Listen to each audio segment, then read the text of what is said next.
తులారాశి చిత్తా నక్షత్రము 3, 4 పాదములు, అట్లాగే స్వాతి నక్షత్రం పరిపూర్ణంగా 4 పాదములు, విశాఖ నక్షత్రం 1, 2, 3 పాదముల వరకు కూడా ఈ రాశి వారికి వర్తిస్తాయి.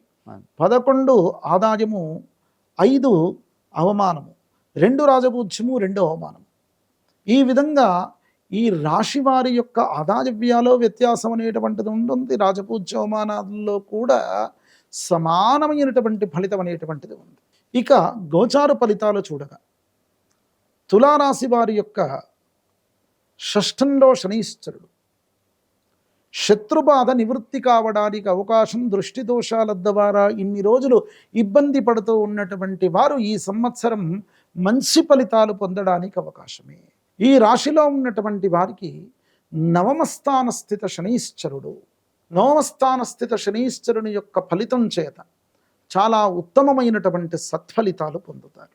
ఈ రాశి వారికి ఈ సంవత్సరము ఇంకొక విధమైనటువంటి అంశం కూడా లభిస్తుంది. ఏమిటయ్యానంటే, పూర్వం నుంచి పెండింగ్లో ఉన్నటువంటి కోర్టు కేసులు ఏవైతే ఉన్నాయో అవన్నీ కూడా వీరికి ఫేవర్గా ఉండడానికి అవకాశం.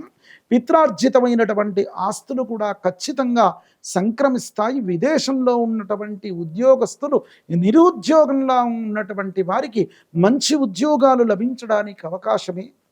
ఈ రాశిలో ఉన్నటువంటి వారు విద్యార్థులకు పూర్వం కంటే చాలా మెరుగైనటువంటి కాలమే. మీరు ఖచ్చితంగా ఉత్తమమైన సత్ఫలితాలు పొందుతారు.